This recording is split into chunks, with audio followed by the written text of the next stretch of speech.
Bismillah. Assalamualaikum warahmatullahi wabarakatuh. Innal hamdalillah nahmaduhu wa nasta'inuhu wa nastaghfiruh wa na'udzu billahi min sururi anfusina wa min sayyiati a'malina. May yahdihillahu fala mudilla lahu wa may yudlil fala hadiyalah. Wa asyhadu an la ilaha illallah wahdahu la syarikalah.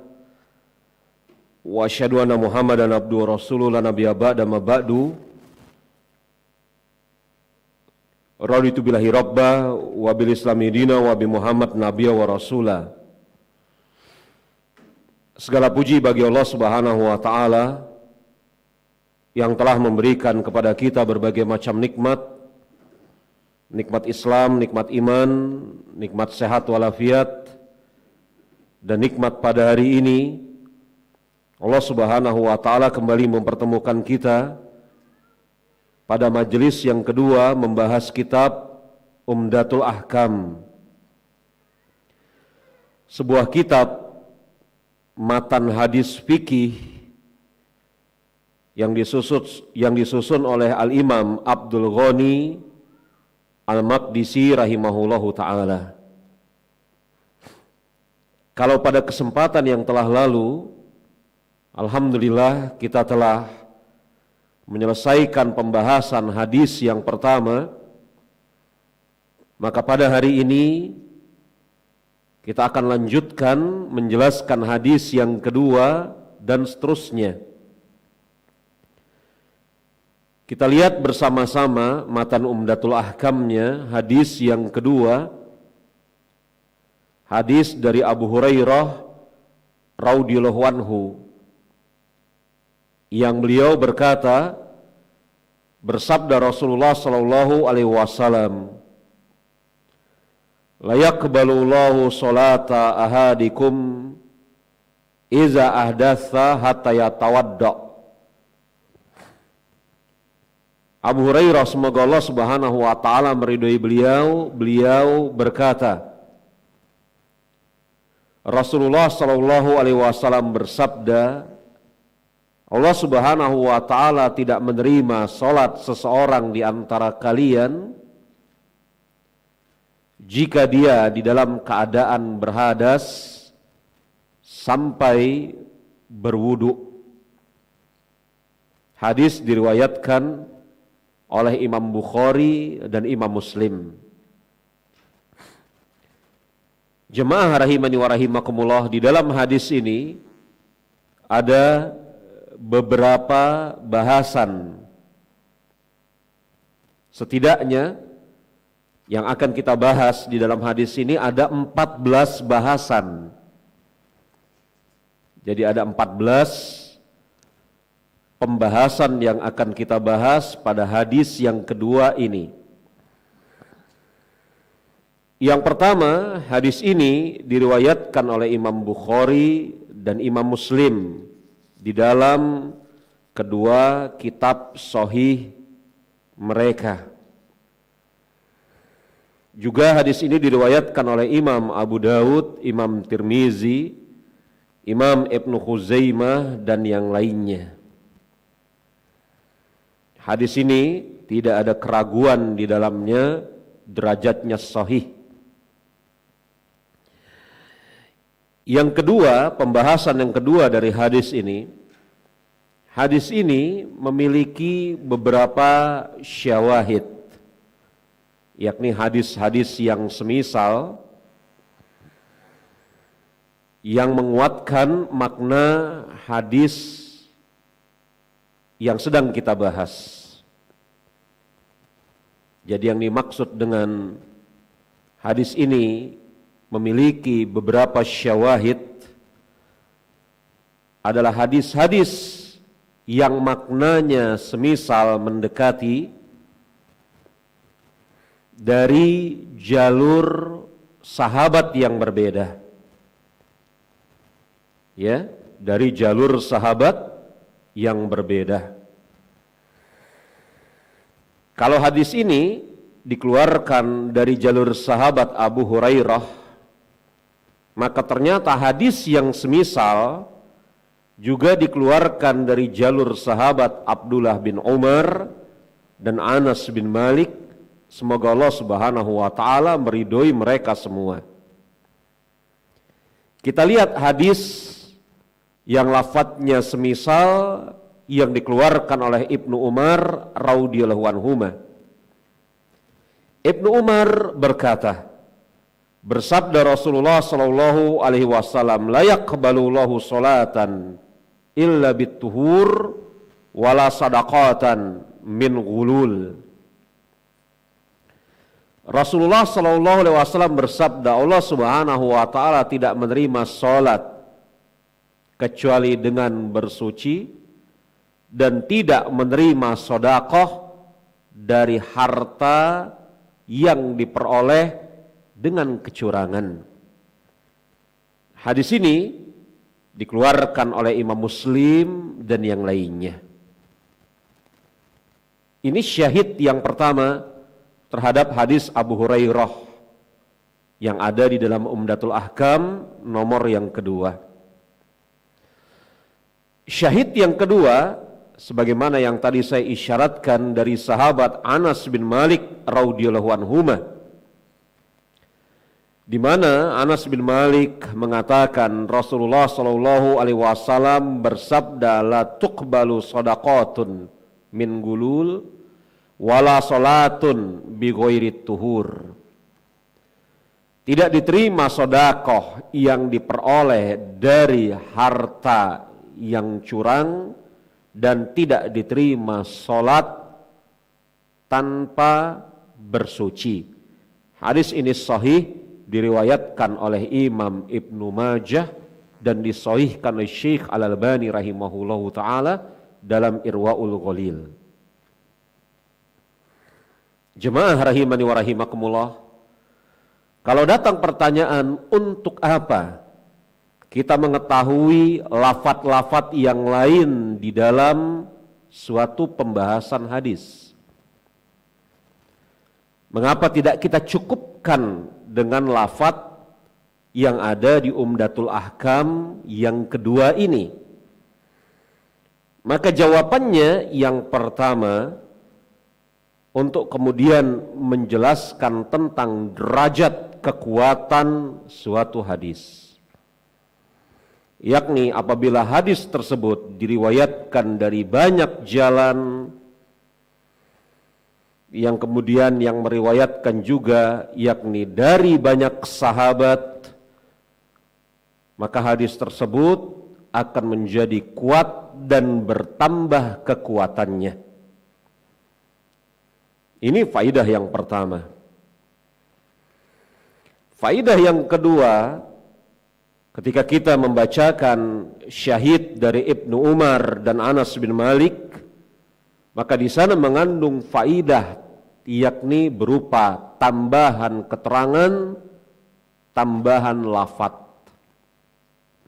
Di dalam hadis Abu Hurairah radhiyallahu anhu yang disebutkan di sana, tidak diterima salat salah seorang di antara kalian apabila dia berhadas sampai berwudu. Akan tetapi ketika kita lihat syahid dari Ibnu Umar dan Anas bin Malik, maka di sana kita mendapatkan tambahan yang berharga, bahwasanya Rasulullah sallallahu alaihi wasallam mengatakan, la tuqbalu shadaqatun min ghulul. Tidak diterima sedekah seseorang dari harta yang diperoleh dengan sebab kecurangan. Maka kita mendapatkan faidah tambahan, faidah baru dari hadis tersebut. Kita lanjutkan membicarakan hadis ini, yakni hadis yang kedua dari Umdatul Ahkam ini. Faidah yang ketiga, yakni dari Abu Hurairah. Semoga Allah Subhanahu wa taala meridhoi beliau. Abu Hurairah, dia adalah Abdullah atau Abdurrahman bin Sakhr ad-Dawsi.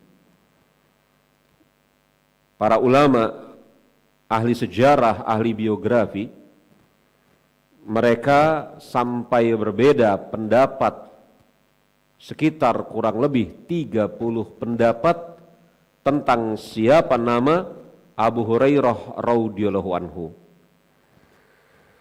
Tetapi kemudian 30 pendapat tersebut mengerucut kepada dua pendapat yang paling kuat. Abu Hurairah namanya adalah Abdurrahman atau Abdullah bin Sakhr ad-Dausi. Ad-Dausi adalah salah satu suku di Yaman. Abu Hurairah masuk Islam pada tahun Khaybar, yakni sekitar tahun 7 Hijriah. Beliau wafat pada tahun 57 Hijriah. Dan beliau adalah sahabat yang paling banyak meriwayatkan hadis dari sisi Rasulullah Shallallahu Alaihi Wasallam. Imam Ibnul Mulakkin di dalam syarah beliau terhadap kitab Umdatul Ahkam mengatakan bahwasanya Abu Hurairah meriwayatkan hadis dari sisi Rasulullah sebanyak 5.374 hadis. Maka Abu Hurairah radhiyallahu anhu adalah sahabat yang paling banyak meriwayatkan hadis dari sisi Rasulullah sallallahu alaihi wasallam. Ini tidak mengherankan walaupun kemudian persahabatan beliau dengan Rasulullah yakni hanya berkisar 3 sampai 4 tahun. Ini tidak mengherankan. Karena pada suatu hari Abu Hurairah radhiyallahu anhu pernah meminta kepada Rasulullah sallallahu alaihi wasallam agar secara khusus menjadikan dia yakni Abu Hurairah hafal hadis-hadis dari sisi Rasulullah sallallahu alaihi wasallam. Ini sebagaimana hadis yang dikeluarkan oleh Imam Bukhari dan Imam Muslim ketika menjelaskan keutamaan sahabat di dalam kitab mereka berdua Fadail Sahabah, keutamaan sahabat Abu Hurairah radhiyallahu anhu. Iya. Abu Hurairah radhiyallahu anhu beliau berkata, bersabda Rasulullah sallallahu alaihi wasallam, la tuqbalu, tidak diterima. Lafaz la tuqbalu, tidak diterima atau tidak sah, begitulah yang dikatakan oleh para ulama. Ya, tidak diterima atau tidak sah. Yakni maksudnya Allah Subhanahu wa taala tidak menerima. Ya, Allah Subhanahu wa taala tidak menerima. Ya. Perkataan Allah Subhanahu wa taala tidak menerima dikatakan oleh para ulama semisal Syekh Abdullah Al-Bassam dalam Taisir A'lam adalah bentuk penafian yakni yang paling tinggi, bentuk penafian yang paling tinggi. Allah Subhanahu wa taala tidak menerima, menggambarkan puncak larangan. Ya, menggambarkan puncak larangan. Bukan hanya saja perbuatan tersebut dilarang, bahkan konsekuensi apabila seseorang melakukan perbuatan tersebut perbuatannya tidak diterima. Ini kata Syekh Abdullah Al-Bassam rahimahullahu ta'ala. Senada dengan hadis ini, mirip dengan hadis ini adalah hadis dari Aisyah radhiyallahu anha, bahwasanya beliau berkata, bersabda Rasulullah sallallahu alaihi wasallam, la yaqbalullah salata haidin illa bi khimari. Tidak diterima oleh Allah Subhanahu wa taala salat seorang wanita yang telah haid kecuali dengan memakai penutup kepala. Yakni tidak diterima, tidak mendapatkan ganjaran dan dilarang sholat bagi seorang perempuan yang telah haid tanpa menutup kepala.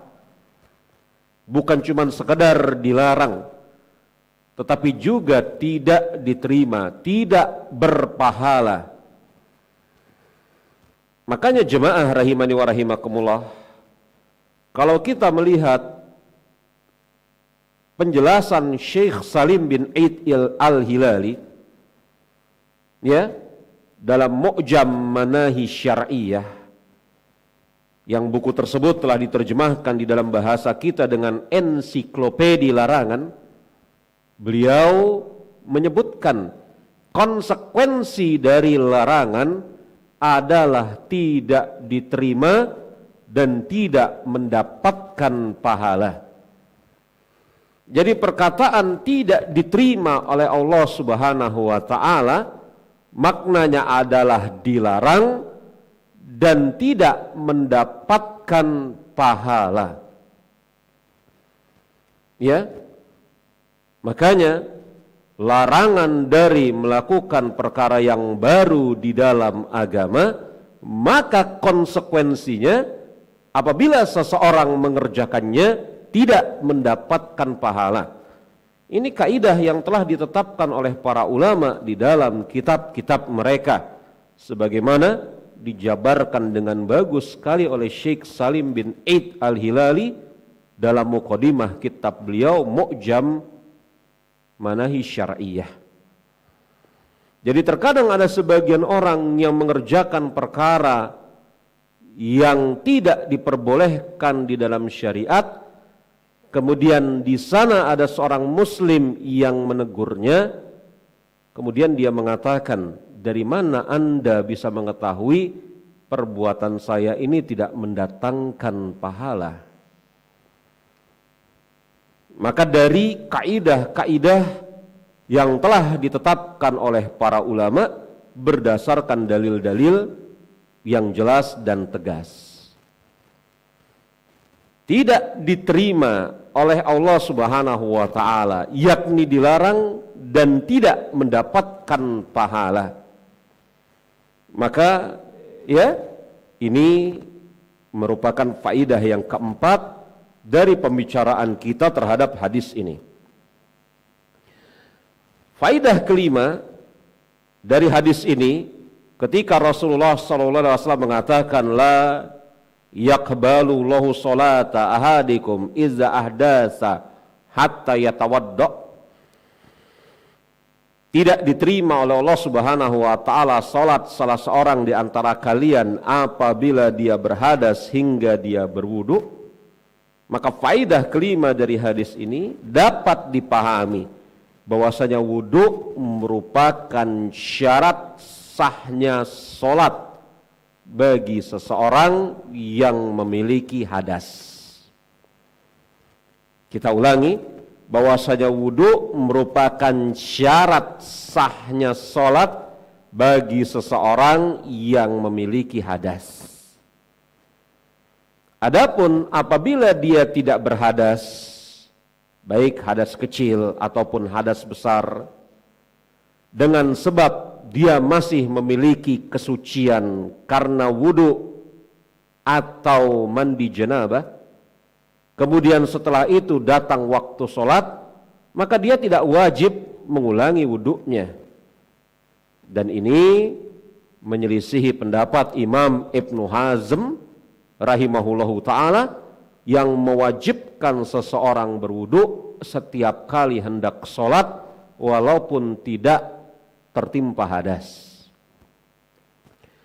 Sabda Rasulullah SAW sangat jelas, tidak diterima oleh Allah Subhanahu wa ta'ala salat salah seorang di antara kalian apabila dia berhadas sampai dia berwudu. Jelas menunjukkan kepada kita tidak diterima salatnya ketika dia berhadas. Andai kata kemudian dia tidak ada hadasnya dengan sebab suci karena wudu dan mandi janabah, kemudian hendak sholat, maka dia tidak mesti bersuci sebelumnya. Ini ucapan Imam Nawawi rahimahullahu ta'ala. Imam Nawawi mengatakan hadis ini merupakan nas tentang wajibnya bersuci hendak sholat. Dan ulama bersepakat bahwasanya bersuci merupakan syarat sahnya sholat. Dan Imam Nawawi rahimahullahu ta'ala juga mengatakan umat telah bersepakat atas haramnya sholat tanpa bersuci, baik dengan air ataupun tanah, dan tidak ada bedanya apakah sholat tersebut sholat wajib ataukah sholat tersebut sholat yang sunnat. Ini ucapan Imam Nawawi rahimahullahu ta'ala ketika menjelaskan hadis ini. Faidah keenam dari hadis ini, Rasulullah sallallahu alaihi wasallam mengatakan la yaqbalullahu sholata ahadikum iza ahdasa hatta yatawadda. Tidak diterima salat salah seorang di antara kalian apabila dia berhadas sampai dia berwudu. Apa yang dimaksud dengan ahdatsa, hadas?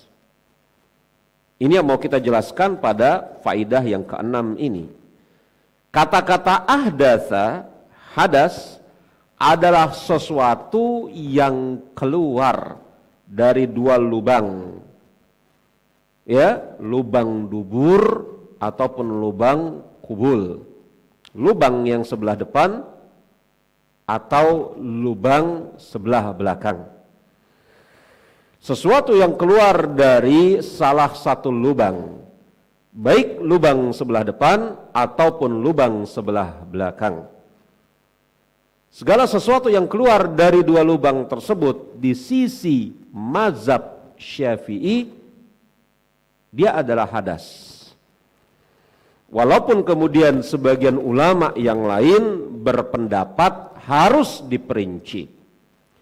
Kalau yang keluar dari dua lubang tersebut adalah sesuatu yang najis, maka dia hadas. Ya, adapun apabila yang keluar dari lubang tersebut sesuatu yang tidak najis, maka dia bukan hadas. Misal, sangat mungkin seseorang kemudian wanita apabila dia telah melahirkan, maka dari lubang sebelah depannya mengeluarkan angin. Ini sangat mungkin dan ini dibahas oleh ulama-ulama ahli fikih. Angin yang keluar dari kemaluan sebelah depan wanita, bukan angin yang keluar dari kemaluan sebelah belakangnya, tidak, tetapi dari kemaluan sebelah depannya. Maka di sisi sebagian ulama mazhab Syafi'iyah ini membatalkan wudu, ini hadas. Tetapi sebagian ulama yang lain menganggap bahwasanya angin yang keluar yang tersifati sebagai hadas adalah yang keluar dari dubur semata-mata. Adapun yang keluar dari arah sebelah depan, maka ini bukan hadas. Memang ada khilaf di dalam masalah ini di antara para ulama. Tetapi para ulama telah bersepakat, ya, apabila najis keluar dari salah satu di antara dua lubang, maka itu hadas membatalkan wudu. Dan mereka berbeda pendapat tentang yang lain. Misalnya muntah. Apakah muntah membatalkan wudu dan orang yang muntah tersifati sedang dalam keadaan berhadas? Tetapi ijma ulama bahwa saja sesuatu yang najis apabila keluar dari salah satu dua lubang, baik lubang depan ataupun lubang belakang, maka dia menjadikan orang yang mengeluarkannya tertimpa hadas. Ya, ini faidah yang keenam dari pembicaraan kita. Faidah yang ketujuh, iya, apabila dimutlakkan kata hadas, apabila dimutlakkan kata hadas di dalam syariat kita, maka yang dimaksud adalah hadas besar. Apabila dimutlakkan kata hadas di dalam syariat kita, maka yang dimaksudkan adalah hadas besar dan juga hadas kecil. Ini sebagaimana ucapan ya di dalam Al-I'lam bil Fawaid Umdatil Ahkam, kitab karangan Imam Ibnu Lakin ketika mensyarah Umdatul Ahkam. Jadi ketika dimutlakkan kata hadas, maka yang dimaksud di sana adalah hadas besar sekaligus hadas kecil. Hadas besar semisal junub, haid dan nifas. Hadas kecil semisal pembatal wudu, kencing, buang angin atau buang air besar. Ya. Akan tetapi apabila digabungkan antara wudu, jadi di dalam pembicaraan suatu riwayat hadis misalnya digabungkan antara wudu dengan hadas, maka hadas di sana yang dimaksud adalah hadas besar. Ya, ini sebagaimana kemudian yang dikatakan oleh Al-Imam Ibnu Mulakin. Jadi apabila kemudian disebutkan hadas secara tersendiri, maka yang dimaksud adalah hadas besar sekaligus hadas kecil. Tetapi apabila kemudian disebutkan wudu sekaligus hadas, maka yang dimaksud hadas di sana adalah hadas besar, kata Imam Ibnu Mulakin. Karena wudu itu mewakili hal yang menghilangkan hadas kecil, maka hadas yang disebutkan berbarengan dengan wudu itulah hadas besar. Ini kata Imam Ibnu Mulakin. Nah, di dalam hadis ini ya Rasulullah SAW mengatakan tidak diterima sholat salah seorang di antara kalian apabila dia berhadas hingga dia berwudu. Maka lafadz hadas di sana hadas besar maupun hadas kecil. Asalnya seperti itu. Tetapi ketika disebutkan wudu di sana, maka lari makna hadas di sana sebagai hadas besar. Begitu kata Imam Ibnu Mulakin rahimahullahu ta'ala. Kemudian faidah yang ke-8 di dalam hadis ini, seperti yang saya isyaratkan tadi, ya, hadis ini menjadi dalil bahwa wudu menjadi wajib apabila seseorang tertimpa hadas dan hendak sholat. Jadi apabila seseorang hendak sholat dan dia dalam keadaan berhadas, maka dia wajib berwudu. Dalam masalah ini para ulama terbagi menjadi dua pendapat. Ya, sebagian salaf diantaranya Imam Ibnu Hazm berpendapat wudu merupakan kewajiban setiap kali seseorang hendak sholat, walaupun dia tidak sedang tertimpa hadas.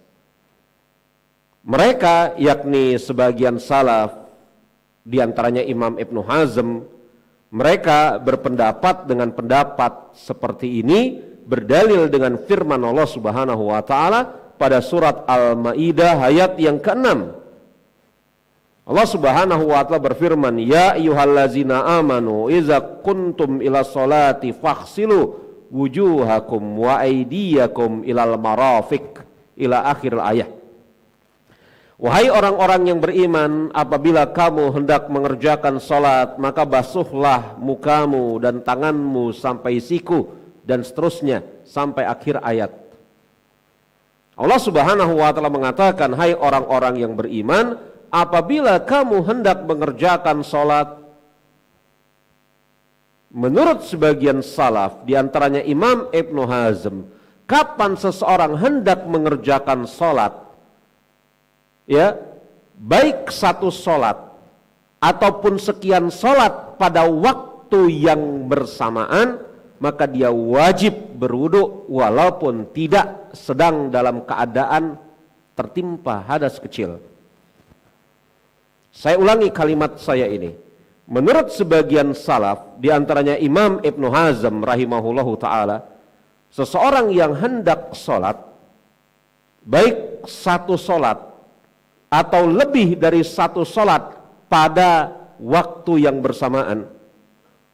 Perkataan satu sholat, misalnya dia hanya hendak mengerjakan sholat zuhur saja, maka satu sholat itu sholat zuhur saja. perkataan dia mengerjakan sekian sholat pada satu waktu, ini contohnya dia masuk masjid untuk mengerjakan sholat zuhur, sebelumnya dia tahiyatul masjid, sebelum menegakkan sholat zuhur dia melakukan qobliyah, kemudian dia mengerjakan sholat zuhur, setelah itu dia mengerjakan ba'diyah. Maka ini sekian sholat dalam satu waktu yang berdekatan. Ini sekian sholat dalam satu waktu yang berdekatan. Jadi kata sebagian salaf diantaranya Imam Ibnu Hazm, seseorang yang hendak mengerjakan sholat, baik satu sholat atau sekian sholat dalam waktu yang bersamaan, berdekatan, maka dia wajib melakukan wudhu setiap hendak mengerjakan sholat tersebut, walaupun tidak sedang dalam keadaan berhadas. Mereka, sebagian salaf tersebut diantaranya Imam Ibnu Hazm, berhujjah dengan firman Allah Subhanahu wa Ta'ala dalam Al-Maidah ayat yang ke-6 tadi. Ya ayyuhallazina amanu iza kuntum milas sholah faghsilu wujuhakum wa aydiyakum ilal marafiq, ila akhir ayat. Wahai orang-orang yang beriman, apabila kalian hendak mengerjakan sholat, maka basuhlah, yakni wajah kalian dan tangan kalian sampai siku dan seterusnya. Jadi setiap hendak mengerjakan sholat, maka dia wajib berwudu. Ini pendapat pertama. Adapun pendapat kedua, dan ini pendapat jumhur ulama, ya, dan ini pendapat yang benar, yakni apa? Bahwasanya wudu itu hanya menjadi syarat sholat ketika seseorang berhadas. Maka ketika dia tidak dalam keadaan berhadas, suci, bersih dirinya dari hadas, maka dia boleh mengerjakan sholat walaupun sebelumnya dia tidak berwudu. Bagaimana gambarannya? Misalnya jemaah, seseorang berwudu untuk mengerjakan sholat zuhur. Kemudian dia mengerjakan sholat zuhur dan tidak tertimpa hadas dirinya sampai masuk waktu sholat asar.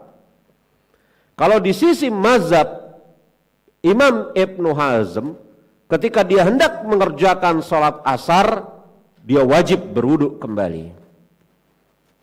Ini konsekuensi dari mazhab Ibnu Hazm, ya, yang mana beliau berhujjah dengan Al-Maidah ayat yang ke-6 tadi.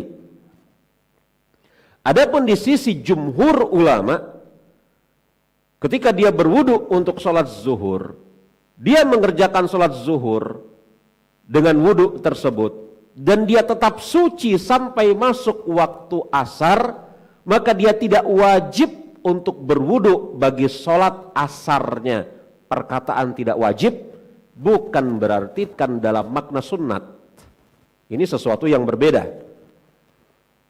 Ya, dan Allahu a'lam bishawab, pendapat yang benar adalah pendapat jumhur ulama, bahwasanya wudu disyariatkan, yakni diwajibkan kapan? Ketika seseorang hendak sholat dan dia dalam keadaan tertimpa hadas. Ini zahir dari hadis yang sedang kita pelajari ini, di mana Rasulullah Shallallahu Alaihi Wasallam mengatakan, iza ahdatsa hatta yatawadda, apabila dia berhadas hingga dia berwudu, yakni kelazimannya apabila dia tidak berhadas maka tidak mengapa dia tidak berwudu. Ini menunjukkan kepada kita jemaah betapa kemudian seseorang yang berusaha mentadaburi Al-Quranul Karim, maka dia sangat berhajat terhadap keterangan yang bersumber dari Rasulullah Shallallahu Alaihi Wasallam. Ya, dia sangat berhajat. Karena kalau kemudian dia pahami Al-Maidah ayat yang ke-6 tanpa kemudian dia membaca hadis Umdatul Ahkam yang kedua ini, maka sampailah dia kepada pemahaman, yakni wajibnya berwudu setiap kali hendak sholat. Nah begitu, ya. Makanya di sini menunjukkan kepada kita sangat pentingnya seseorang yang mentadaburi Al-Quran, berusaha untuk memahami dan mengamalkan Al-Quran, yakni dia juga melihat kepada penjelasan Rasulullah Shallallahu Alaihi Wasallam. Kita lanjutkan faidah yang ke-9 dari hadis ini. Hadas membatalkan sholat. Hadas membatalkan sholat. Maksudnya apa? Ketika seseorang sedang dalam keadaan sholat, kemudian dia mengeluarkan hadas, maka sholatnya menjadi batal. Ini hukum asal.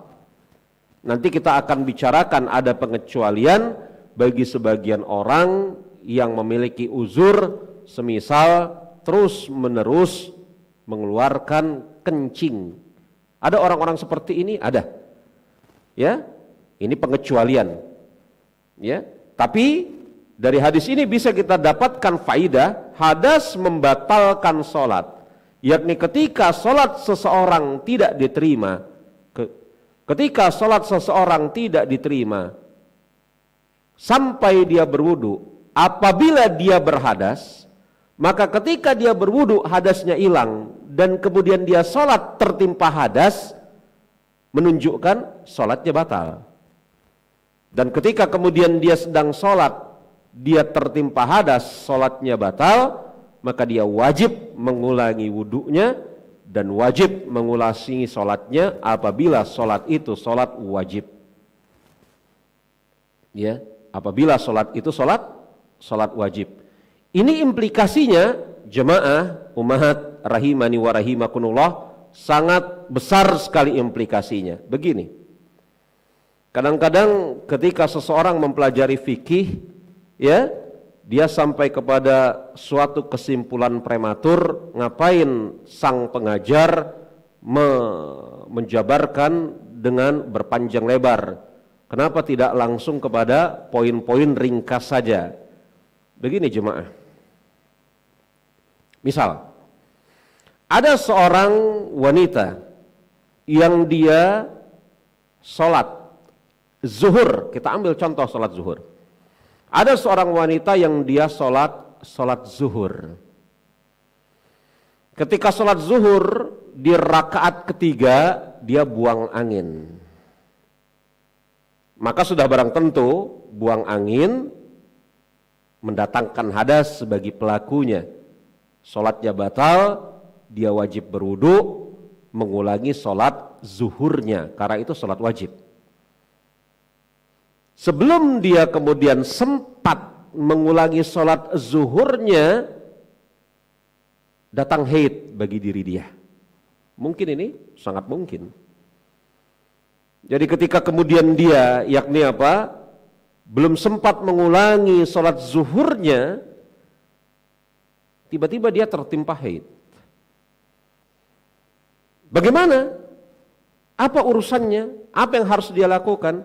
Maka pendapat yang benar di dalam masalah ini, sholat zuhurnya yang tadi, yang belum sempat dia ulangi, maka itu menjadi beban qada atas dirinya ketika dia telah suci. Ini pendapat yang benar, insyaallah ta'ala. Ya, ini pendapat yang benar, insyaallah ta'ala. Ya, karena apa? Karena dia sempat menjumpai waktu sholat dalam keadaan suci dari haid. Maka dia wajib kemudian ketika haidnya telah hilang mengqadha sholatnya yang belum sempat dia ulangi. Nah ini implikasinya. Makanya kemudian ketika saya katakan, ya, hadas membatalkan sholat, yakni maksudnya ketika seseorang sholat dia tertimpa hadas, ya, maka sholatnya batal, dia wajib memperbaharui wudunya dan wajib mengulangi sholatnya. Kalau itu sholat wajib. Ya, nah bagi laki-laki ini mungkin tidak ada masalah karena laki-laki tidak tertimpa haid. Nah, jadi mungkin timbul suatu pertanyaan seperti yang saya paparkan tadi. Bagaimana ketika dia belum sempat mengulangi sholatnya, dia tertimpa haid? Jawabannya telah kita sampaikan tadi. Ya, nah inilah yang kemudian dikatakan oleh para ulama, semisal apa? Semisal betul dikatakan oleh para ulama, semisal Syekh Al-Bassam dalam Taisir A'lam, syarah beliau terhadap Umdatul Ahkam. Yang ke-9, ya, maaf, yang ke-10, faidah yang ke-10 dari hadis ini. Telah ijma ulama bahwa haram sholat tanpa bersuci, baik dengan air maupun dengan tanah. Haram seseorang mengerjakan sholat tanpa bersuci, baik dengan air maupun dengan tanah. Dengan tanah itu maksudnya tayamum. Ya, ijma ini telah disepakati oleh para ulama sebagaimana dinukil oleh Syekhul Islam Ibnu Taimiyah rahimahullahu taala. Ya, bahkan dihikayatkan dari Asy-Sya'bi dan At-Tabari rahimahullahu taala, ya, bahwasanya apa? Bahwasanya ini telah terjadi ijma. Bahkan jemaah rahimani wa rahimakumullah, Imam Abu Hanifah, semoga Allah Subhanahu wa taala merahmati beliau, Imam Abu Hanifah berpendapat seseorang yang bersengaja, yakni dia bersengaja sholat dalam keadaan dia mengetahui tertimpa hadas, dia bersengaja sholat tanpa berwudu. Imam Abu Hanifah menghukumi orang seperti ini kufur, karena dia telah bermain-main dengan syariat Allah Subhanahu wa taala. Jadi seseorang yang tahu dia dalam keadaan hadas, dia tidak bersuci dari hadasnya, kemudian dia mengerjakan sholat, maka Imam Abu Hanifah berpendapat orang ini telah kufur, keluar dari agama Islam, karena dia bermain-main dengan syariat Allah Subhanahu wa taala yang agung, yakni sholat. Ucapan Imam Abu Hanifah ini dinukil oleh Imam Ibnul Mulakin dalam Al-I'lam. Ya, lihat, ya, ini faidah yang ke-11. Ya, maka jamaah rahimani wa rahimakumullah, faidah yang faidah yang ke-11 dari hadis ini. Siapa yang batal wudunya sebelum selesai menyempurnakan sholatnya, maka dia tidak diperbolehkan untuk melanjutkan sholat. Bahkan wajib baginya untuk memutus sholat, memutus sholat, berwudu, dan kemudian mengulangi sholatnya apabila sholat tersebut adalah sholat wajib. Saya ulangi, siapa yang batal wudunya atau siapa yang tertimpa hadas ketika dia sedang mengerjakan sholat, yakni sholatnya belum sempurna, maka dia tidak diperbolehkan melanjutkan sholatnya. Bahkan wajib atas dia untuk memutuskan sholatnya. Dia menghilangkan hadasnya, kemudian dia mengulangi sholatnya apabila sholat itu sholat wajib. Andai kata dalam keadaan hadas tersebut dia menyempurnakan sholatnya, maka sholatnya tidak sah, bahkan dia berdosa. Inilah yang dikatakan oleh Syekhul Islam Ibnu Taimiyah rahimahullahu ta'ala. Mungkin ada ada perasaan malu. Sebagian orang tertimpa hadas ketika sholat, misal buang angin ketika sholat. Ada perasaan malu pada diri dia untuk kemudian keluar dari barisan sholat. Kalau dia mengerjakan sholat berjamaah, mungkin ada perasaan malu pada diri dia untuk keluar dari barisan sholat, dari saf sholat. Maka dia terus mengerjakan sholat tersebut, menyempurnakan sholat tersebut. Baik kemudian dia tidak berniat untuk mengulanginya, karena dia anggap sholatnya sah, padahal tidak sah sebenarnya. Ataupun kemudian dia berkehendak untuk mengulanginya nanti setelah orang-orang selesai dari sholat jemaah. Jadi kan hanya ada dua kemungkinan orang tersebut. Yakni ketika dia tertimpa hadas, begitu, ya, dia tidak keluar dari saf, barisan orang-orang yang sholat. Dia terus sholat, maka hanya ada dua kemungkinan pada diri dia. Yang pertama apa? Yang pertama, dia anggap sah sholat. Yang kedua, dia tidak anggap sah sholatnya, tetapi dia dalam tanda kutip terus melanjutkan sholatnya dalam makna sandiwara. Kalau dia keluar dari barisan saf, dia malu, maka dia pura-pura sholat. Nanti setelah orang-orang ini pergi, dia akan mengulangi sholatnya lagi. Baik yang pertama maupun yang kedua, sama-sama tidak sah sholatnya, sama-sama berdosa, dan wajib kemudian mengulangi sholatnya apabila itu sholat wajib. Bahkan para ulama mengatakan yang kedua lebih buruk, karena kemudian dalam tanda kutip bersandiwara di hadapan manusia, ini lebih buruk. Dia mengesankan di hadapan manusia salatnya sah, padahal tidak.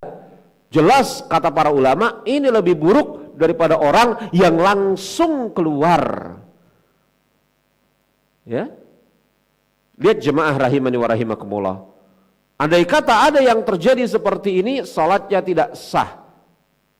Andai kata kemudian dia terus melanjutkan salatnya, dia berdosa. Ini ucapan Syekhul Islam Ibnu Taimiyah rahimahullahu taala. Iya. Kemudian jemaah rahimani wa rahimakumullah, faedah ke-12. Apabila imam yang batal wudunya di tengah sholat, yang batal wuduknya imam. Kalau yang tadi yang batal wuduknya makmum.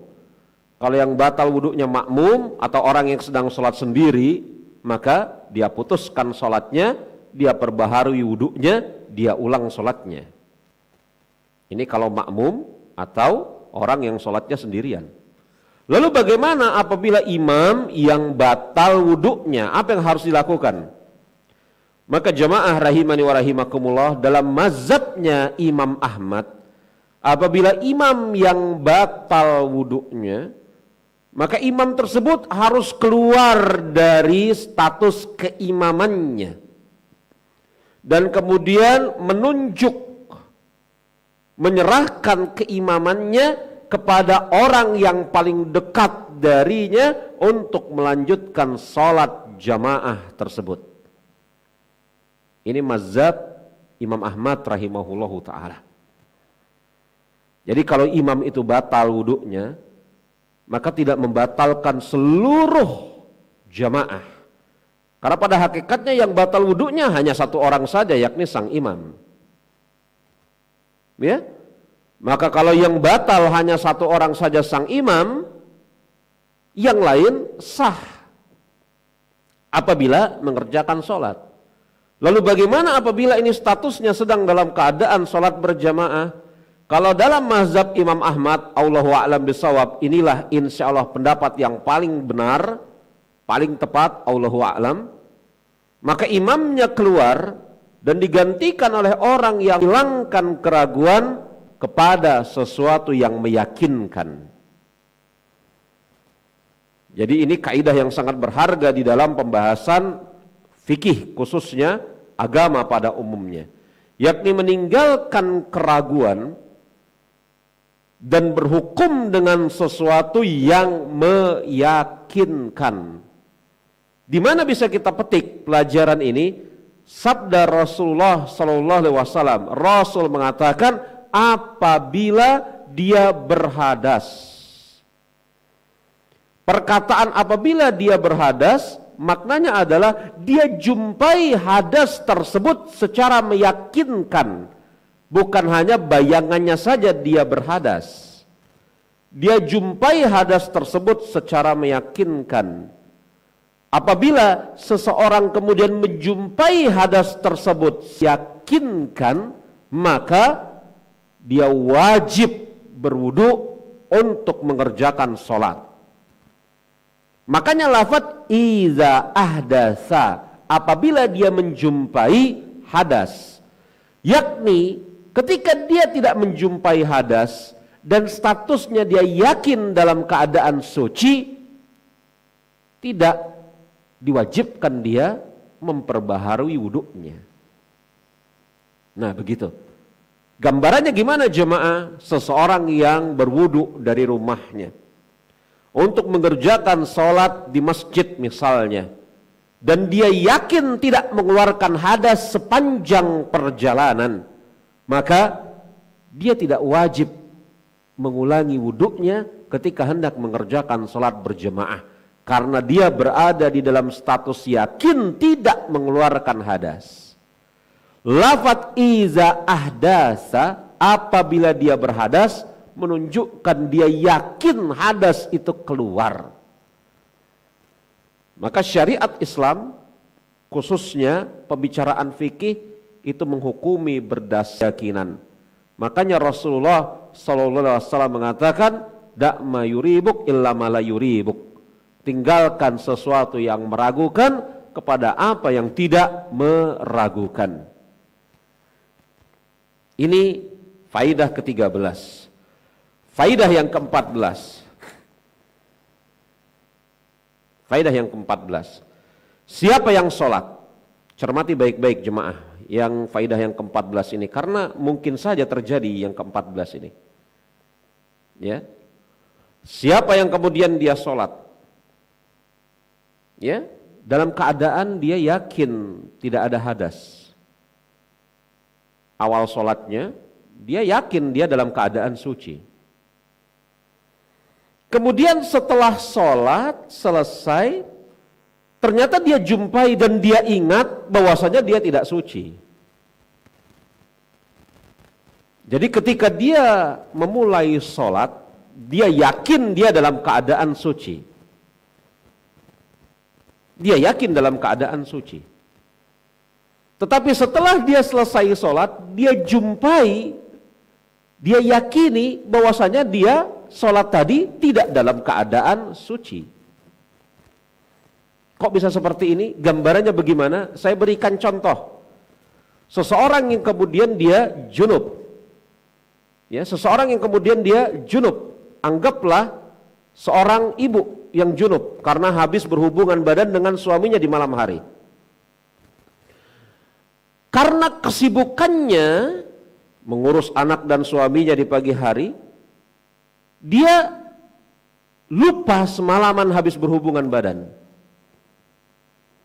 Kemudian dia apa? Berwudu sholat subuh. Padahal sudah barang tentu berhubungan badan itu mewajibkan mandi janabah, bukan hanya wudu. Mungkin ya seperti ini, mungkin saja.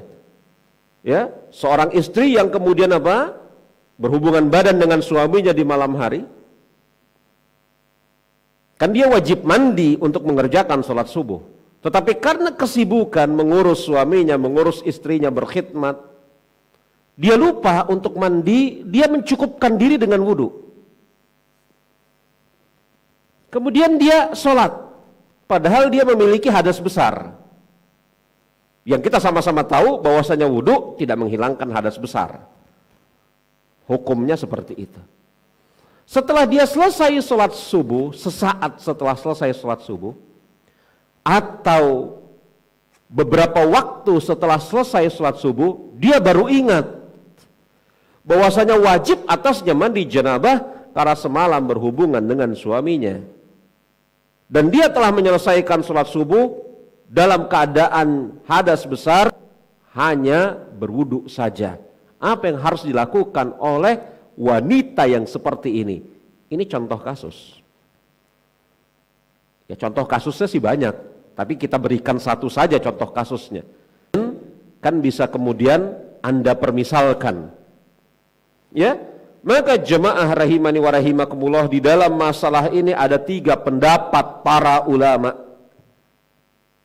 Di dalam masalah ini ada 3 pendapat para ulama, sebagaimana kemudian dibeberkan panjang lebar oleh Imam Ibnu Mulakin dalam Al-I'lam. Pendapat yang pertama, sholatnya batil dan dia wajib mengulangi sholatnya ketika masih di waktu sholat, dan dia tidak wajib mengulangi sholatnya apabila telah keluar dari waktu sholat. Ini pendapat Imam Rabi'ah, gurunya Imam Malik, Imam Malik yakni muridnya, dan Imam Hasan Al-Basri. Bagaimana? Sholatnya batil, sholatnya tidak sah, dan dia wajib mengulangi sholatnya apabila masih di dalam waktunya. Kasus tadi, apabila sang wanita tersebut ingat atas dirinya belum mandi janabah dan ingatnya masih di waktu sholat subuh, maka dia wajib mengulangi sholatnya pada waktu tersebut setelah sebelumnya dia mandi janabah, sudah barang tentu. Tapi kalau dia ingatnya setelah habis waktu sholat subuh, dia tidak mengulangi sholatnya dan dia bertaubat kepada Allah Subhanahu wa Ta'ala. Ini pendapat Imam Rabi'ah dan muridnya Imam Malik, serta seorang tabi'in yang bernama Imam Hasan Al-Basri. Ini pendapat pertama. Pendapat kedua, sholatnya batil dan dia mengulangi sholatnya walaupun telah keluar dari waktunya. Ini pendapat Imam Syafi'i dan salah satu di antara pendapat Imam Ahmad. Sholatnya batil, tidak sah, dan dia wajib mengulangi sholatnya walaupun telah keluar dari waktunya. Ini pendapat siapa? Imam Syafi'i dan juga salah satu di antara riwayat Imam Ahmad.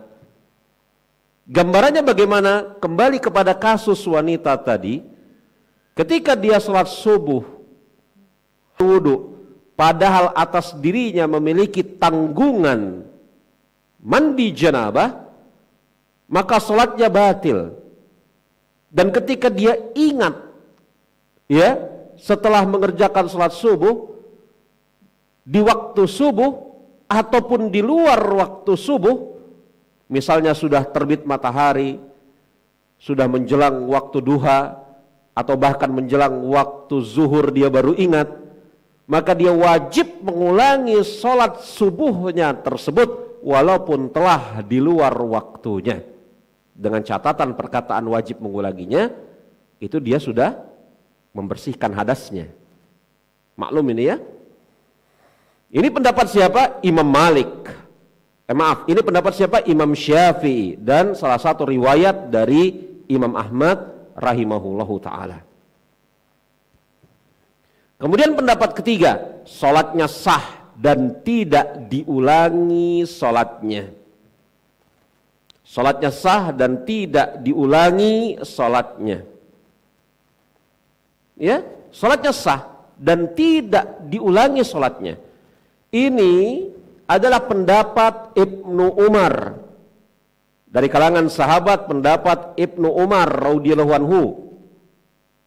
Pendapat Atha bin Abi Rabbah dari kalangan tabi'in, dari kalangan tidak ada hadas, atau mungkin dia lupa, dia berhadas, kemudian dia sholat, setelah sholat dia baru ingat dia berhadas, belum mensucikan hadasnya, maka sholatnya sah.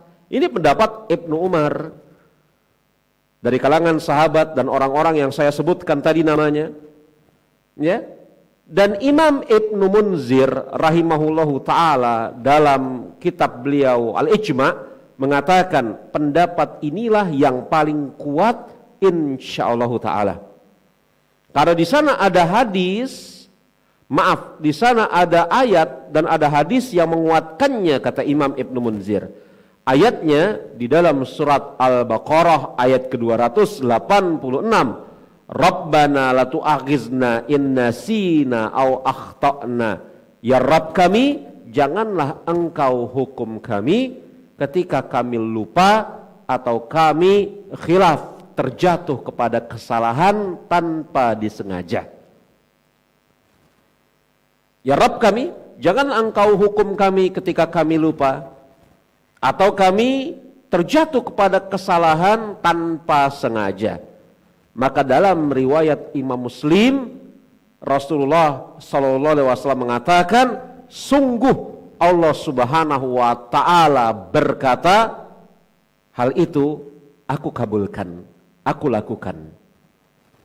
Jadi dalam riwayat Imam Muslim, ya, Rasul kita mengatakan bahwasanya Allah Subhanahu wa ta'ala berfirman, hadis qudsi maksudnya, Allah Subhanahu wa ta'ala berfirman, hal itu sungguh telah aku kabulkan, aku lakukan. Yakni Allah telah mengabulkan seorang muslim yang melakukan kesalahan karena lupa atau tanpa sengaja tidak dihukum oleh Allah Subhanahu wa ta'ala. Konsekuensi tidak dihukum, yakni dia tidak bersalah, dimaafkan. Begitu kata Imam Ibnu Munzir.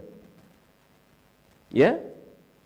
Nah jemaah rahimani wa rahimakumullah, dalil yang lain itu dalil dari Al-Quran, dalil dari As-Sunnah. Bagaimana kemudian Rasulullah SAW sholat memakai khuf, alas kaki. Kemudian malaikat Jibril mengkhabarkan bahwasanya di alas kaki beliau ada najis. Maka beliau melepas alas kakinya dalam keadaan sedang duduk di antara dua sujud atau duduk tasyahud. Jadi Rasul melepas alas kakinya ketika dalam keadaan duduk. Ya, kemudian beliau salam. Dan tidak diriwayatkan beliau mengulangi salatnya. Begitu kata Imam Ibnu Munzir. Imam Ibnu Munzir mengatakan tidak diketahui adanya riwayat yang menunjukkan bahwasanya pada saat tersebut Rasulullah mengulangi salatnya. Jadi Rasul sholat dalam keadaan memakai alas kaki. Bersamaan dengan itu dikhabarkan oleh malaikat Jibril bahwasanya di alas kaki beliau terdapat najis kakinya. Ini hadisnya sahih. Ya, hadis ini hadis yang sahih. Dikeluarkan oleh Imam Abu Daud dan disahihkan oleh Syekh Al-Albani rahimahullahu taala. Dan kata Imam Ibnu Munzir ketika mengomentari hadis Imam Abu Daud ini, tidak ada keterangan dari sisi Rasulullah ataupun para sahabat di mana beliau yakni Rasulullah mengulangi sholatnya. Ya, mungkin akan ada yang mengatakan ini kan pakaian, sesuatu najis yang menempel di luar, berbeda dengan najis yang keluar dari dalam. Karena najis itu ada dua macam, ya, bisa jadi dia menempel di tubuh, semisal itu tadi, hadis tadi, atau najis yang keluar dari dalam tubuh. Kalau najis yang keluar dari dalam tubuh, maka tidak berlaku atau tidak tepat pendalilan dengan hadis ini. Maka ini kembali kepada ucapan Syekh Utsaimin rahimahullahu ta'ala. Ya, ketika menjelaskan bahwasanya syarat kesucian atas orang yang sholat itu ada pada 3 keadaan. Ini kita bahas pada majelis pertama di bulan yang lalu. Mudah-mudahan Anda masih mengingatnya atau sempat memurojaahnya. Syekh Utsaimin rahimahullahu ta'ala mengatakan bahwasanya syarat kesucian, toharoh seseorang di dalam sholat ada pada 3 keadaan. Apa yang pertama? Toharoh badan. Apa yang kedua? Toharoh pakaian. Dan apa yang ketiga? Toharoh tempat. Ini ucapan Syekh Utsaimin dalam Syarhul Mumti'.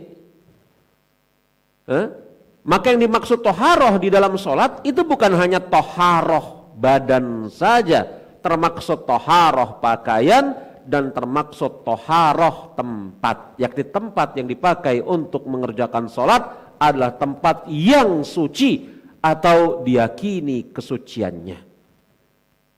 Nah, ini yang saya sampaikan pada majelis kita yang pertama bulan yang lalu. Karena ketika berbicara tentang bersuci di dalam sholat, entah Allahu a'lam bishawab, ini dia 14 faidah dari hadis kedua. Kita lanjutkan hadis yang ketiga, ya, hadis yang ketiga, ya.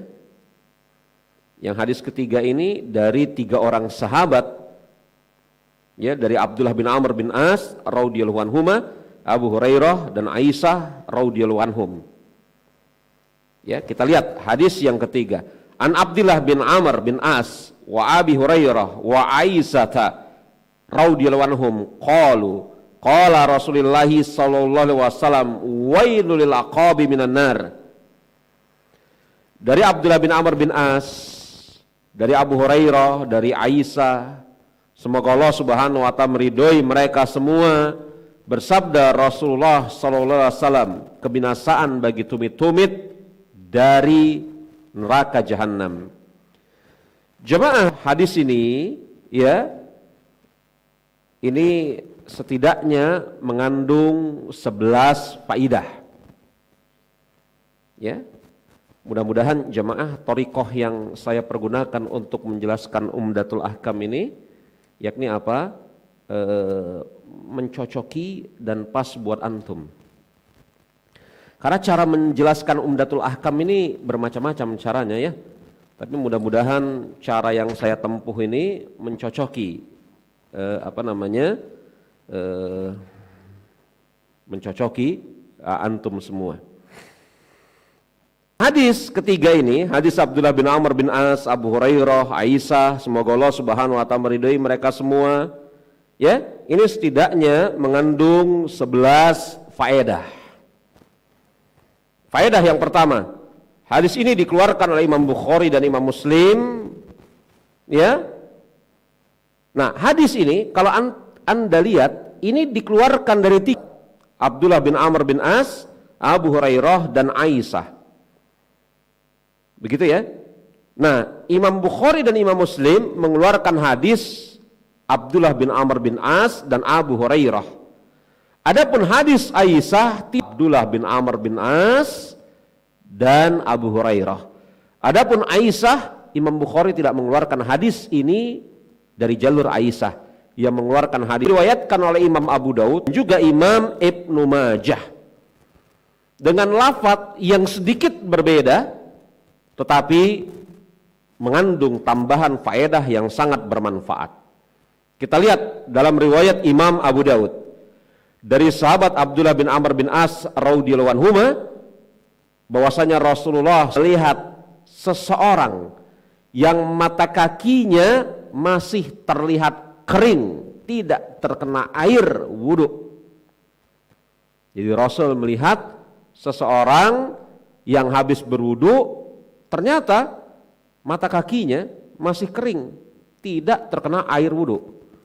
Maka beliau, yakni Rasulullah, bersabda, celaka bagi tumit-tumit dari siksa api neraka jahanam, sempurnakanlah wudhu. Ini dalam riwayat Imam Abu Daud. Ya, begitu juga dalam riwayat Imam Ibnu Majah. Jadi hadis ini ada sababul wurudnya, yakni Rasul melihat ada seseorang atau sebagian orang yang berwudu dan kemudian yakni ternyata di tumitnya masih kering, ada sebagian dari tumitnya yang kering, tidak terkena air wudu. Kemudian Rasul mengatakan, celakalah bagi tumit-tumit dari siksa api neraka. Rasanya apa? Kalau kita lihat riwayat Imam Abu Daud dan riwayat Imam Ibnu Majah, ya, maka kita akan mendapatkan faidah tambahan. Apa faidah tambahannya? Bahwasanya hadis yang dikeluarkan oleh Imam Bukhari dan Imam Muslim yang ada di dalam Umdatul Ahkam ini ternyata ada kisah di baliknya. Yakni Rasul melihat seseorang atau sekelompok kaum yang berwudu dan ternyata kakinya ada sebagiannya masih kering. Kemudian Rasul mengatakan, wailul lil aqabi minan nar. Celakalah tumit-tumit yang tidak terkena air wudu dengan api neraka jahanam. Kalau kemudian Anda mendatangkan pertanyaan, apa faidah yang kita bisa dapatkan atas tambahan riwayat Imam Abu Daud dan riwayat Imam Ibnu Majah tersebut? Banyak sekali faidah di dalamnya jemaah. Yang pertama, bagaimana Rasulullah SAW menegakkan amar ma'ruf nahi munkar. Faidah kedua, bahwasanya Rasulullah langsung mengecam perbuatan tersebut. Ya, dan orang yang dikecamnya itu ma'ruf, ada. Ya, karena sebagian orang khususnya yang menutup pintu amar ma'ruf nahi munkar sering sekali kemudian mengatakan jangan kecam seorang atau sebagian kaum muslimin atas perbuatan sahnya, kelirunya. Lebih baik ingatkan kesalahan mereka secara umum, jangan dikecam orangnya langsung. Ya, ini omongan seperti ini ada benarnya, tetapi kalau kemudian dimutkan Rasulullah, Rasul langsung katakan celaka. Ketika Rasul mengatakan celaka orang-orang yang tumitnya tidak terkena air wudhu, maka ini maknanya pada saat itu adalah orang yang sedang Rasul lihat tersebut. Iya kan? Begitu jemaah. Makanya sebagian orang bahwasanya menyebut seseorang aibnya disebut itu tidak termasuk ghibah dengan tujuan-tujuan maslahat. Iya. Ini faidah kedua. Ini faidah yang kedua ini pembicaraannya luas. Tapi saya isyaratkan saja di sana.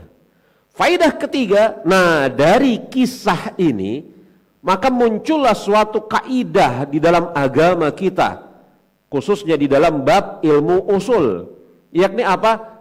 Takhirul kalam anil waqtil hajah la yajuz. Mengakhirkan ucapan, penjelasan, keterangan dari waktu yang diperlukan itu tidak boleh. Mengakhirkan ucapan, penjelasan, keterangan dari waktu yang diperlukan itu hukumnya tidak boleh. Maksudnya apa jemaah? Maksudnya begini. Ketika seseorang disyariatkan berwudu secara sempurna di kedua kakinya dan ternyata orang ini wudunya tidak sempurna di kakinya, maka kemudian apabila dia tidak ditegur pada saat itu, dia mengerjakan sholat atas wudunya yang tidak sempurna tadi, maka sholatnya bermasalah. Tidak mendesak untuk dijelaskan. Kalau mendesak untuk dijelaskan, alias kalau ditunda, nanti ada orang-orang yang terjatuh kepada kesalahan, beliau tidak undur. Makanya ketika ada seseorang masuk ke masjid langsung duduk, padahal beliau dalam keadaan berkhutbah, Rasul katakan kepada orang tersebut, apakah engkau sudah mengerjakan sholat 2 rakaat? Dan maslahat khutbah untuk kaum muslimin secara umum. Tapi kemudian Rasul secara khusus tegur orang ini, apakah engkau telah mengerjakan sholat 2 rakaat? Yakni apa? Kalau beliau tunda menegur orang ini, maka orang ini akan duduk tanpa mengerjakan salat tahiyatul masjid. Dan itu suatu kesalahan. Nah begitu. Persis seperti Amr bin Abi Salamah yang kemudian makan bersama Rasulullah dengan tangan kiri tanpa mengucapkan bismillah, tangannya bergentayangan di atas nampan. Kalau beliau biarkan, ini faidah dari kemudian kita melihat lafaz-lafaz lain dari hadis ini. Nah, kalau kemudian kita hanya mencukupkan diri dengan apa? Dengan hadis Umdatul Ahkam, hadis yang ketiga di dalam buku kita, kita tidak mendapatkan gambaran kasusnya seperti apa. Nah begitu ya. Kemudian faidah ketiga dari hadis ini, Abdullah bin Amr Umi Abdillah, ya, dan beliau berkunyah dengan Umi Abdillah, bukan berarti beliau punya anak namanya Abdullah, tetapi Rasulullah SAW mengizinkan Aisyah untuk berkunyah dengan nama anak saudari perempuannya, yakni anak Asma dengan yakni Zubair bin Awam, yang namanya Abdullah bin Zubair. Beliau, Aisyah, adalah sahabat wanita yang paling fakih secara mutlak. Jadi sahabat wanita yang paling alim adalah Aisyah radhiyallahu anha. Sampai-sampai Al-Qasim bin Muhammad mengatakan, kami mengambil fatwa dari Aisyah padahal pada saat itu khalifah berada di tangan ayahnya. Jadi Al-Qasim bin Muhammad mengatakan kami mengambil fatwa dari Aisyah. Yakni betapa banyak tabi'in yang kemudian bertanya masalah agama kepada Aisyah radhiyallahu anha. Ya, padahal kata Al-Qasim bin Muhammad pada tangan ayahnya, di tangan Umar, di tangan Utsman. Beliau memiliki keutamaan yang sangat banyak Aisyah, manakibnya sangat banyak. Di antara keutamaan beliau, dan ini keutamaan beliau yang paling besar, beliau adalah salah seorang di antara istri-istri Rasulullah, ummahatul mukminin. Allah Subhanahu wa taala mengatakan wa azwajuhu ummahatuhum, dan istri beliau adalah ibu dari kalian, ibu kaum mukminin. Ini biografi ringkas dari Aisyah. Adapun Abu Hurairah telah kita sebutkan biografi ringkasnya ya pada hadis yang kedua. Ini faidah yang ketiga. Faidah yang keempat, wailul lil aqabi minan nar. Wail yang ada di dalam hadis ini itu memiliki 6 makna. Wail ini memiliki 6 makna, kata Imam Al-Qadi Ibnu Iyad dalam Masyarikul Anwar. Jadi Iyad dalam Masyarikul Anwar menyebutkan bahwasanya lafadz wail ini memiliki 6 makna. Makna yang pertama diucapkan kepada orang yang dikhawatirkan akan tertimpa kepada kebinasaan. Jadi diucapkan kepada seseorang yang dikhawatirkan akan tertimpa kebinasaan. Ini makna yang pertama. Makna yang kedua diucapkan kepada orang yang berhak mendapatkan kebinasaan. Beda ya yang pertama dengan yang kedua.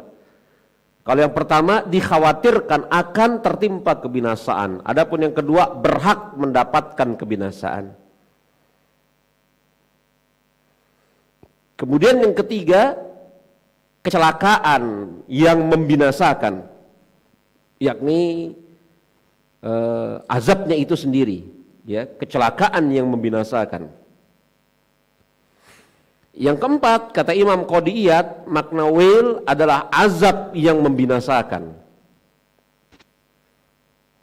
Kalau kecelakaan yang membinasakan, maka ini bisa terjadi di dunia dan di akhirat. Kalau adalah lembah di dalam neraka jahanam, dia memiliki riwayat di dalam masalah ini. Hadis yang dikeluarkan oleh Imam At-Tirmizi, Imam Ahmad dan yang lainnya, tetapi didoifkan oleh Syekh Al-Albani rahimahullahu ta'ala. Jadi ada hadis yang dikeluarkan oleh Imam Tirmizi, Imam Ahmad dan yang lainnya, akan tetapi didoifkan oleh Syekh Al-Albani rahimahullahu ta'ala. Bahwasanya apa? Bahwasanya Abu Sa'id Al-Khudri Rasulullah SAW. Nah, yang kelima, faidah kelima dari hadis ini. Sebelumnya masih faidah yang keempat dari hadis ini ya, yang namanya al-iqab. Wailul aqabi, al-aqabi yakni tumit, ya, yakni akhir dari kaki, yakni tumit, akhir dari kaki itu bagian akhir kaki itu tumit ya, tumit. Ini sebagaimana dikatakan oleh Imam Ibnu Mulakim dalam Al-I'lam. Baik, Kita lanjutkan kepada faidah yang kelima. Kenapa dikhususkan tumit di dalam hadis ini? Nah, kenapa dikhususkan tumit di dalam hadis ini? Ya. Padahal kalau kita lihat riwayat Imam Abu Dawud, ya, maka yang kering itu adalah mata kaki. Tadi telah kita bacakan tadi hadisnya riwayat Imam Abu Dawud. Yang kering itu mata kaki itu bukan tumit. Kenapa yang Rasul lihat kering mata kaki, tapi beliau katakan tumit? Yang beliau lihat yang kering adalah mata kaki, tapi yang diancam tumit oleh Rasulullah. Kayaknya nggak nyambung begitu ya. Maka dijelaskan di sana oleh para ulama, dikhususkan ancaman terhadap tumit karena tumit merupakan anggota tubuh yang paling ujung dari kaki yang biasanya terluput di dalam diberikan perhatian di dalam berwudu. Tumit anggota tubuh yang paling ujung yang sering terluput diberikan perhatian di dalam berwudu. Nah, begitu. Ini kata para ulama semisal Imam Ibnu Daqiqil Aid. Yang keenam, faidah yang keenam dari hadis ini. Maka hadis ini menunjukkan kepada kita wajib memperhatikan anggota-anggota tubuh di dalam berwudu. Dan tumit termaksud di dalamnya. Kita sama-sama mengetahui ya bahwasanya anggota tubuh yang wajib disempurnakan wudunya itu ada 4 berdasarkan surat Al-Maidah ayat yang ke-6. Ya ayyuhallazina amanu idza kuntum ila shalah faghsilu wujuhakum wa aydiyakum ilal marafiq wamsahu bi ru'usikum wa arjulakum ilal ka'bain. Hai orang-orang yang beriman, apabila kamu hendak mengerjakan salat, basuhlah mukamu, itu yang pertama, dan tanganmu sampai siku, itu yang kedua, dan sapulah kepalamu, itu yang ketiga, dan basuhlah kakimu sampai kedua mata kaki, itu yang keempat. Mudah-mudahan di dalam wudu sehingga dengan itu tidak basah anggota kakinya dari air wudu, ya, maka dia diancam dengan ancaman yang keras oleh Rasulullah SAW, yang menunjukkan juga wudunya tidak sah, ya. Nah ini dia yang ketujuh, wajib membasuh, faidah ketujuh dari hadis ini, wajib membasuh kedua kaki. Wajib membasuh kedua kaki. Dan hal ini merupakan kewajiban di sisi jumhur Ahlus Sunnah wal Jamaah. Ya, Ahlus Sunnah wal Jamaah. Kenapa dikatakan Ahlus Sunnah wal Jamaah? Karena di sana, yakni Syiah Rafidah tidak memandang membasuh kaki merupakan salah satu di antara rukun wudu. Ya. Syiah Rafidah tidak memandang hal itu. Tubuh yang perlu diwudu boleh, tetapi enggak wajib. Ini dia. Ya. Yang kedelapan, apabila kita cermati riwayat Imam Abu Dawud dan Imam Ibnu Majah yang tadi telah kita sebut, maka hadis ini mengajarkan kepada kita bahwasanya wajibnya menegakkan amar ma'ruf nahi munkar. Sudah barang tentu ya. Amar ma'ruf nahi munkar, kapan wajib ditegakkan? Dia ada syarat-syaratnya, ada ketentuan-ketentuannya. Ya, tapi secara umum hadis ini mengajarkan kepada kita untuk mengajari orang yang tidak tahu, atau menegur orang yang keliru. Ya, mengajari orang yang tidak tahu, karena kemungkinan orang itu tidak tahu. Ya, orang itu tidak tahu bahwasanya kaki wajib dibasuh secara sempurna, maka Rasul tegur. Atau kemungkinan dia lalai. Baik tidak tahu ataupun lalai, ini menunjukkan wajibnya mengajarkan kepada orang-orang yang tidak mengetahui atau orang-orang yang lalai dan menegakkan amar ma'ruf nahi munkar. Perkataan menegakkan amar ma'ruf nahi munkar, di sana ada syarat sehati penguasa di mimbar-mimbar, apalagi bukan nasihat tetapi cacian kepada mereka. Sebagaimana Anda maklum insyaallah taala. Ya, walaupun kemudian sebagian orang mengatakan ini amar ma'ruf nahi munkar dan menghayalkan bahwasanya perbuatan itu amar ma'ruf nahi munkar. Ya. Enggak, ini nasihat, tetapi kalau dilihat kontennya bukan nasihat, caci maki. Ini faedah yang ke-9 dari hadis ini. Sebagian ulama berdalil dengan hadis ini ya, untuk melepaskan cincin yang dipakai ketika berwudu. Loh, apa hubungannya cincin sama kaki? Cincin kan di tangan. Ya. Walaupun mungkin saja ada orang yang pakai cincin di kaki, dan saya juga pernah lihat ada seperti ini ya. Dia pakai cincin itu, kalau di kaki itu entah dikatakan cincin atau bukan, Allahu a'lam. Tapi saya pernah melihat ada seseorang yang pakai semacam cincin di jari kakinya. Tetapi urfnya, umumnya yang namanya cincin itu di jari tangan. Nah, sebagian ulama berdalil dengan hadis ini. Berdalil dengan hadis ini, hadis yang ketiga.